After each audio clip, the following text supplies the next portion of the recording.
Isa na naman pong mapagpalang araw sa ating lahat. At ako pong muli si Gabriel Santiago from Batch 3. At nais ko pong ulit ibahagi sa inyo ang aking daily devotion for today. Na ang ating topic po ngayon for October 17, possible ba na mayroon pang ibang mga Diyos? Ang ating main concept po ngayon is about tritheism.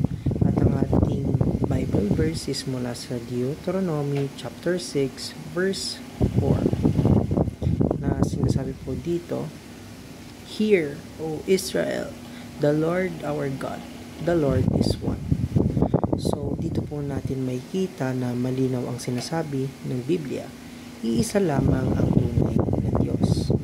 Pero may mga taong naniniwala na tatlo raw ang Diyos dahil sa tatlong persona po ng Trinidad, ang Ama, Anak at Espiritu Santo.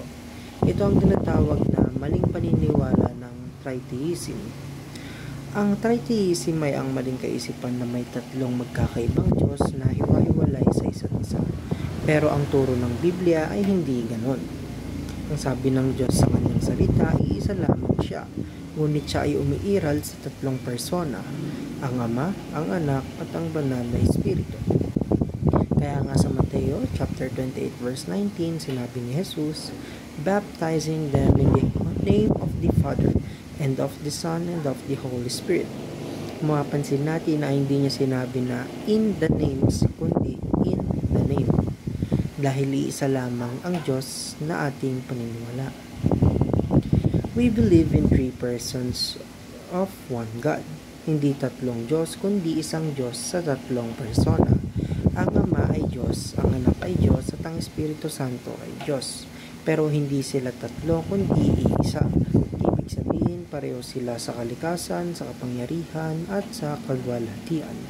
Parang isang ilaw na may tatlong bilya na sabay nagbibigay liwanag. Iisa ang pinagmulan, pero tatlong aspeto ang kumikilos. Second is, we believe in creeds of historic Christianity. Mula pa noong unang panahon, pinagtibay na ng mga Kristiyano ang paniniwalang ito sa mga creeds tulad ng Nicene Creed at Apostles' Creed. Ipinahayag na ang Diyos ay isa ngunit tatlong persona. Kaya kapag pinaghahawakan natin ito, nakikiisa tayo sa pananampalataya ng mga nauna sa atin.